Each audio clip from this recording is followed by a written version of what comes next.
Выбирая автомобиль, каждый из нас хочет найти по-настоящему надежную машину, которая будет служить верой и правдой долгие годы. Ведь именно надежность является одним из ключевых качеств, которые ценятся каждым водителем. Когда речь заходит о надежности, многие сразу вспоминают немецкие автомобили. В свое время именно Германия подарила миру легендарные марки, чьи имена стали синонимами качества и долговечности. Эти машины – результат труда талантливых немецких инженеров, вложивших душу в каждую деталь. Благодаря их труду и страсти к автомобилестроению мир увидел легендарные и по-настоящему надежные модели. Многие из них успешно прошли проверку временем и получили статус культовых и славу неубиваемых, так как для них 500 000 километров далеко не предел. Именно о таких автомобилях мы с вами сегодня поговорим. Итак, вы на канале The Auto Top, и это самые надежные немецкие автомобили. Поехали!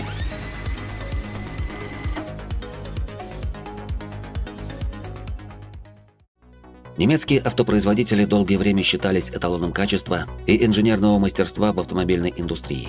Однако они начали замечать, как японский автопром стремительно развивался и завоевал рынок. Японские автомобили, отличающиеся высокой надежностью и доступной ценой, стали серьезным конкурентом для немецких брендов, которые традиционно ассоциировались с роскошью и производительностью. Немецкие компании не могли оставаться в стороне. Им требовалось чем-то ответить на вызов, который бросали японские инженеры. Началась настоящая битва за потребителя, где конкуренция обострялась не только в плане цены, но и в качестве, дизайне, а самое главное в надежности. В результате этого противостояния на автомобильном рынке возникла динамичная среда, где каждая страна стремилась превзойти другую. Немецкие производители начали активно развивать свои модели, что привело к появлению настоящих легенд на автомобильном рынке. Одним из таких знаковых автомобилей стал Mercedes 190.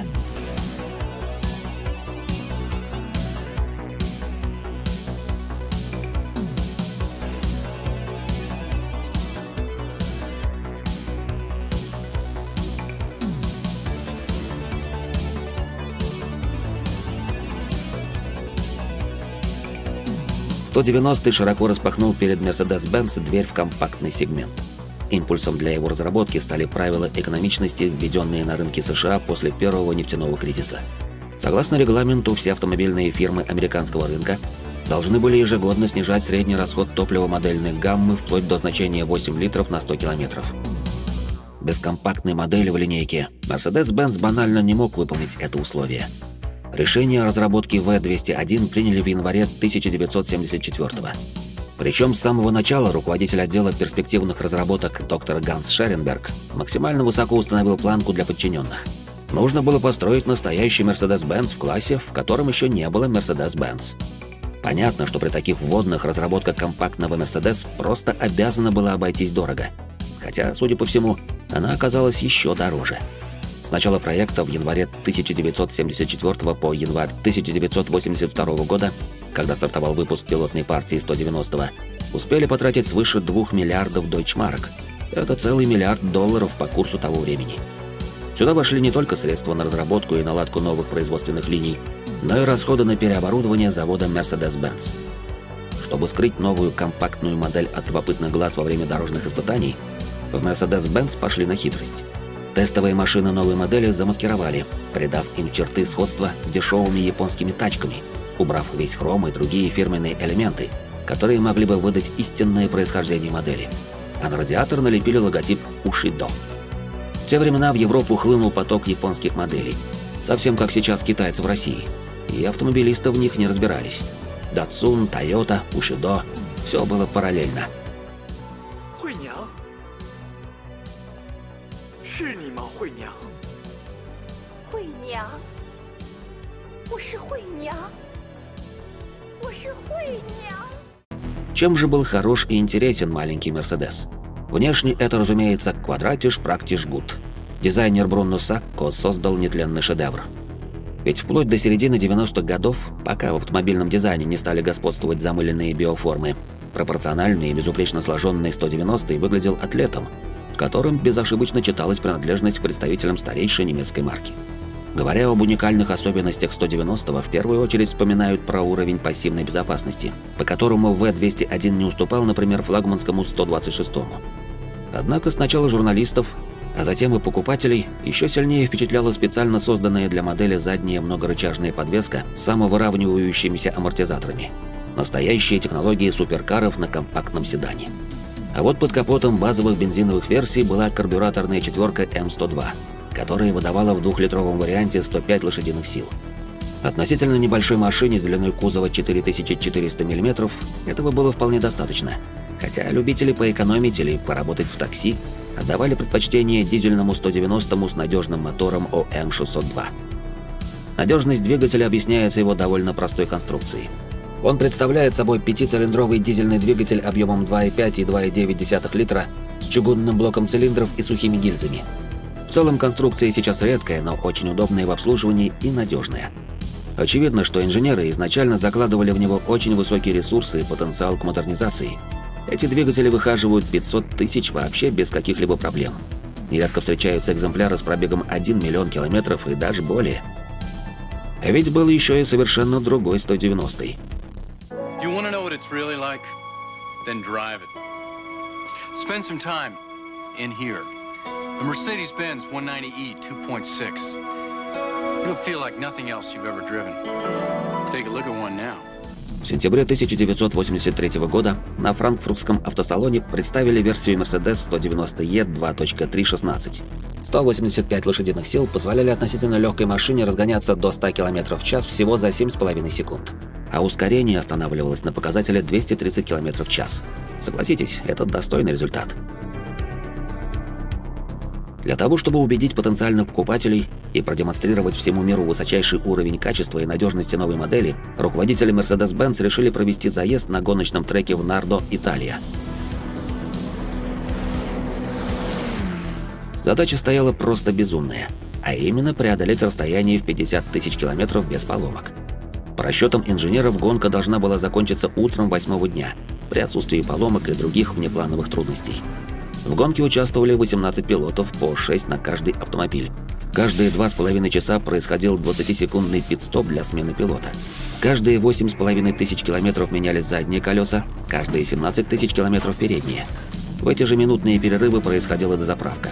Чтобы было представление, какие колоссальные нагрузки выдерживали автомобили, следует упомянуть, что почти весь путь длиной 50 тысяч километров Мерседесы двигались с максимальной скоростью на 5-й передаче при 6000 оборотов в минуту. И все это безумие длилось более 200 часов.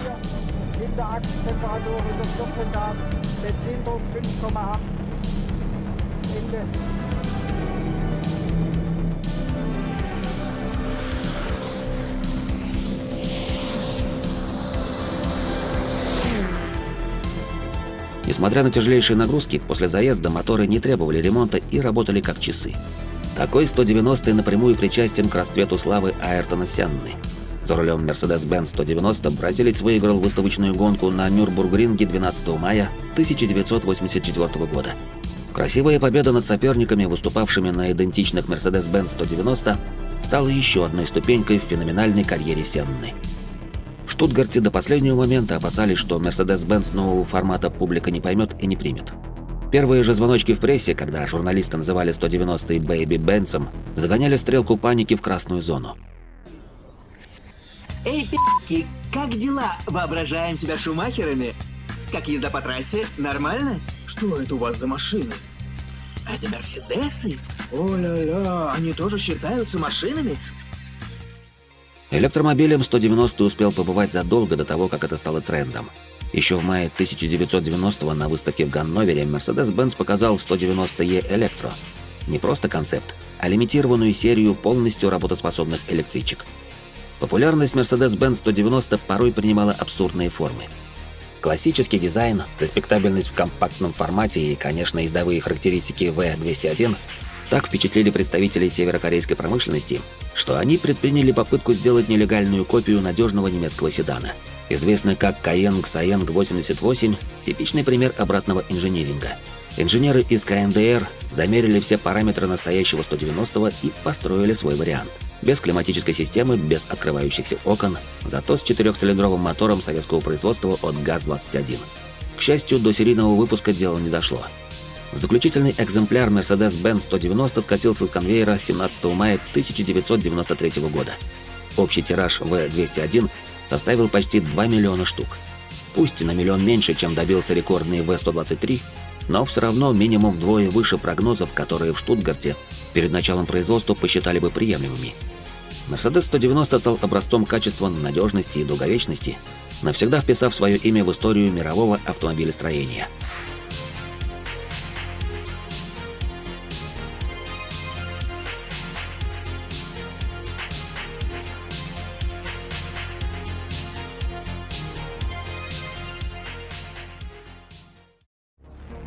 В 1980-е годы немецкие автомобильные компании столкнулись с двойной задачей. Им предстояло выдержать жесткую конкуренцию со стороны японских производителей, а также вести борьбу за лидерство среди своих собственных брендов.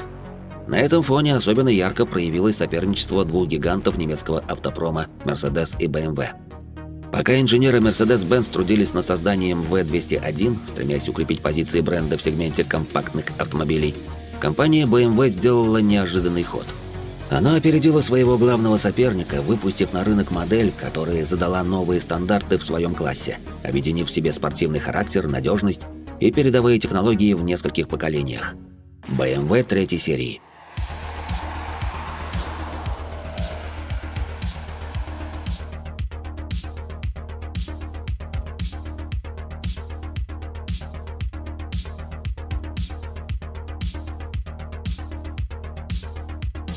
В июле 1975 года было представлено первое поколение Е21 3 серии, ставшей впоследствии легендой. Е21 стал значимой моделью в истории. Он принес множество важных изменений. Первый шестицилиндровый мотор в 3 серии, ориентированную на водителя компоновку салона, ставшую стандартом в BMW, и типичный для BMW дизайн с 4 фарами головного света, которые в этом поколении устанавливались на модели с шестицилиндровыми моторами. 4-цилиндровые модели оснащались 2 фарами, более крупными по размеру. Помимо того, что в то время было продано более 1 миллиона машин в кузове Е21, этот автомобиль также стал значимой вехой для BMW и в автоспорте. Но самое главное предназначение Е21 все же в том, что он принес огромный успех и смог заложить тот фундамент, который послужил основой феноменальной популярности его преемника, легендарного Е30. Single-handedly caused the automotive identity crisis, and now makes its most powerful argument against the midlife crisis. All 3 Series BMWs now have the added advantage of a 5th and 6th cylinder. For a test drive, contact your authorized BMW dealer. Все то же самое, но лучше. Таков был лозунг инженеров и дизайнеров, работавших над вторым поколением 3 серии. Сильные стороны Е21 были взяты за основу и усовершенствованы. Это был простой, но эффективный рецепт создания модели с индексом Е30. Глобальные конструктивные изменения затронули переднюю и заднюю подвески, коробку передач, тормоза, а также эргономику салона. Полностью переработанный внешний дизайн автомобиля был принят в штыки истинными ценителями марки, поскольку именно с этой модели баварцы попытались уйти от образа акулы. Главным бесспорным плюсом автомобилей BMW всегда были двигатели. Е30 в этом плане не исключение. Непревзойденные моторесурсы, надежность силовых агрегатов доставляют немало удовольствия своим владельцам. Е30 оснащались старым 4-цилиндровым двигателем М10, который устанавливался еще на модель Е21. В 1987 году его заменил более мощный М40 с верхним распредвалом и ременным приводом, а в 1989 гамма двигателей дополнилась невероятным М42. 42-й сдерживал табун в 140 лошадей, все в тех же 1800 кубиках и производился вплоть до 1996 года. Среди автолюбителей существует мнение: если на Мерседесах ездят на заднем сиденье, то BMW наоборот создан для водителя. Е30 – яркое тому подтверждение.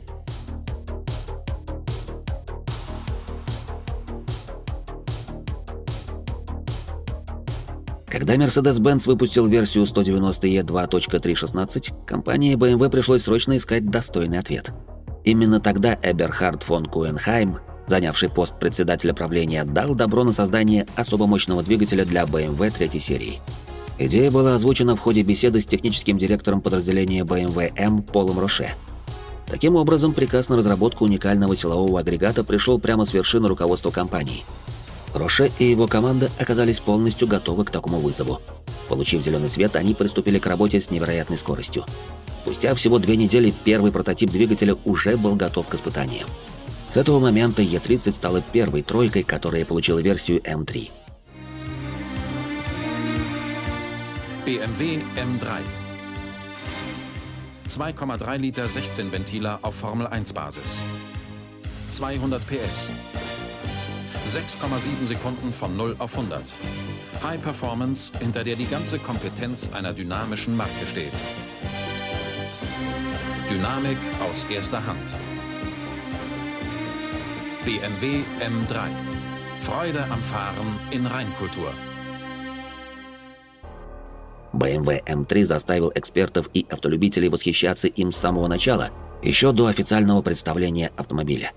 Ведь именно летом 1985 года автомобильные журналы по всей Германии опубликовали первые репортажи о Супер 3 серии, основанной на модели E30 и обладающей исключительными характеристиками. 200 лошадиных сил, максимальная скорость более 230 км в час и разгон до 100 за 6,7 секунды.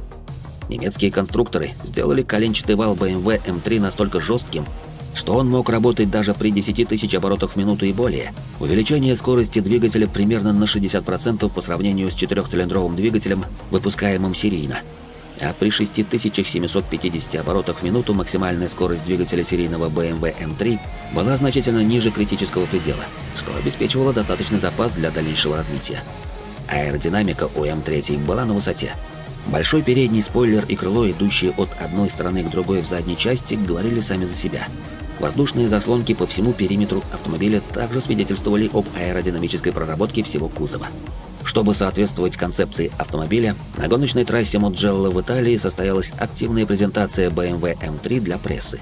И хотя представленные по этому случаю автомобили все еще были предсерийными моделями, тестировщики, которые смогли насладиться опытом, сразу же подтвердили, что заявленные для BMW M3 технические характеристики были скорее преуменьшением, чем преувеличением. Хотя BMW M3 также задумывался как дорожный автомобиль, пригодный для повседневного использования, он оставался в первую очередь гоночным автомобилем, так что теперь ему предстояло доказать, что его создатели с самого начала заложили в M3 правильную ДНК.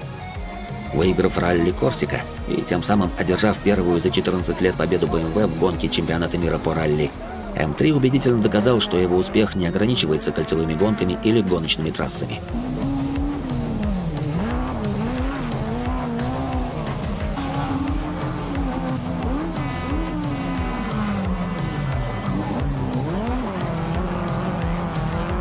До конца 1992 года стены небольшого завода подразделения BMW M покинули 18 тысяч экземпляров M3 первого поколения, в том числе 800 кабриолетов. Никто не рассчитывал на такой грандиозный успех ни дорожной, ни гоночной версии. Эта модель действительно заслуживает звания легендарного и надежного автомобиля. Пока Mercedes и BMW вели между собой ожесточенную борьбу за лидерство, компания Volkswagen тихо и уверенно продолжала набирать обороты. Сильный игрок, который стремился занять первые позиции в сегменте надежных и доступных автомобилей. Volkswagen уже имел в своем арсенале популярные модели, такие как Beetle и Hippie Van T2, которые успешно продавались по всему миру. Но компания понимала, что для дальнейшего роста необходимо нечто большее. Им требовалось создать новую революцию, прорыв, который выведет бренд на следующий уровень. Volkswagen Passat.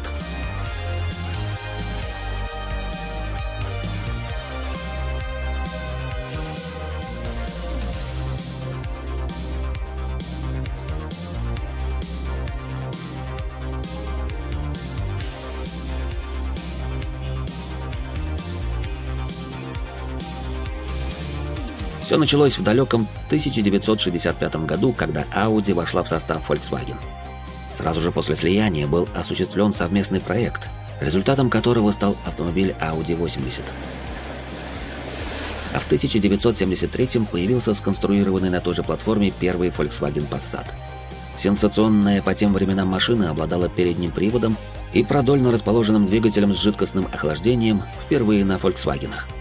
До этого Volkswagen выпускал модели заднемоторной компоновки, производные от знаменитого Жука еще до военной разработки. Несмотря на сохранение покупательского интереса, стала очевидной потребность выпуска автомобиля следующей серии. Основная задача, которая была поставлена перед инженерами, сделать новую машину более самобытной, была выполнена. Passat заметно подрос и вдобавок обрел свой неповторимый стиль. Сохранив привычные черты, автомобиль был приведен в соответствие с требованиями времени, а линейка моделей пополнилась двумя новыми модификациями. Модельный ряд, состоявший на тот момент из хэтчбека и универсала, был расширен за счет четырехдверного седана Santana. В 1988 году с конвейера сошли первые Volkswagen Passat B3.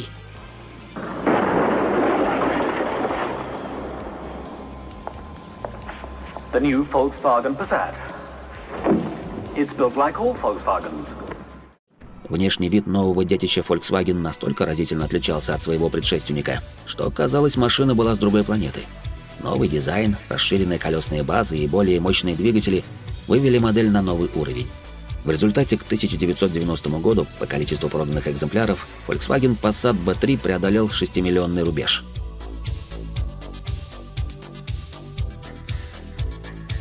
Новый двигатель VR6 мощностью 174 лошадки обеспечивал максимальную скорость 224 км в час для седана. Модель пользовалась огромным успехом вплоть до конца 90-х годов, за что автомобилисты с любовью прозвали автомобиль «лыжей». В своем классе Passat является, пожалуй, самым просторным автомобилем. Вот уж кому повезло, так это задним пассажирам. Трое расположиться здесь достаточно легко. B3 во многом стал знаковым для Volkswagen, ведь это первый Volkswagen, который был разработан с помощью компьютера. Конструкторы серьезно поработали над силовыми агрегатами и для третьего поколения Passat сделали целых 19 двигателей, 15 бензиновых и 4 дизельных. Среди преимуществ дизельных двигателей Passat B3 можно отметить долговечность и неприхотливость. Он был способен ехать на солярке практически любого качества. Все дизельные двигатели работали в паре с пятиступенчатой механической трансмиссией. Самая мощная версия Volkswagen Passat B3 VR6 выпускалась с апреля 1991 по сентябрь 1993 года. Поперечная компоновка двигателя делала практически невозможным расположить в моторном отсеке многоцилиндровый мотор. Тогда конструкторы Volkswagen нашли выход, разместив два блока цилиндров под одной головкой блока. Таким образом получился 6-цилиндровый компактный двигатель. Это единственный агрегат в линейке с цепным приводом ГРМ. 12-клапанный мотор развивал мощность 174 лошадиных силы. Он имел рабочий объем 2,8 литра и разгонялся до сотни за 8,3 секунды. Топовый силовой агрегат Passat B3 работал в паре как с пятиступенчатой механикой, так и с четырехступенчатым автоматом. Ресурс таких моторов рассчитан на пробег более 400 тысяч километров без капремонта. С такими показателями Volkswagen Passat действительно заслужил статус надежного автомобиля. После объединения Volkswagen и Audi руководством концерна было принято еще одно важное стратегическое решение – поднять престиж компании Audi и вывести ее из разряда производителей исключительно дешевых и народных автомобилей. За счет применения различных новаторских решений и богатого базового оснащения выпускаемые модели стали более дорогими и престижными, чем аналогичные машины Volkswagen. Но наиболее важным шагом в достижении поставленной цели стало появление первого в истории компании автомобиля представительского класса Audi V8.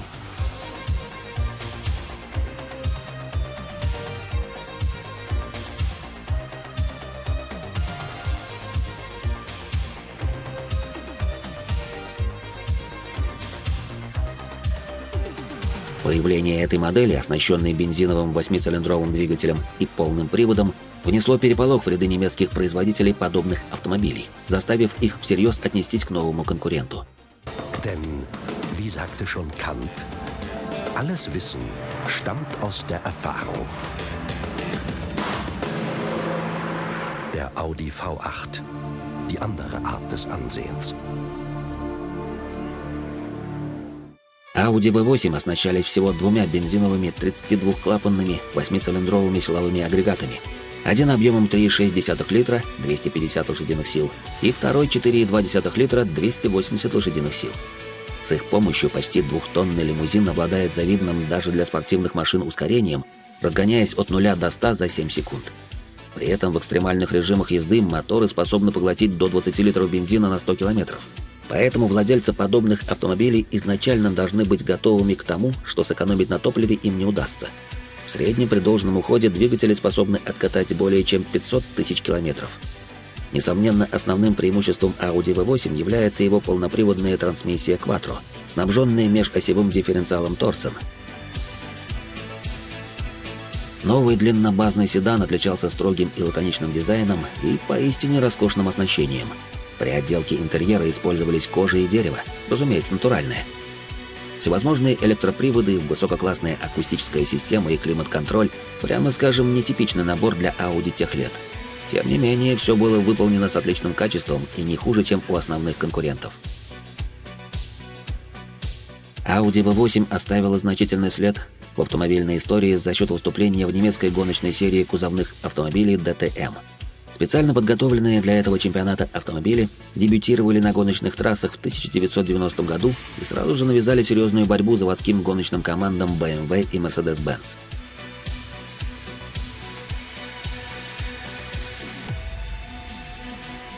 По итогам этого гоночного сезона пилот команды Audi Ханс Иоахим Штук набрал 189 очков в личном зачете и уверенно занял первое место по итогам гоночного сезона. Появление Audi V8 стало неприятным сюрпризом для других немецких компаний. С этой моделью Audi поднялась на новый уровень технологий и закрепила такое понятие, как «большая немецкая тройка».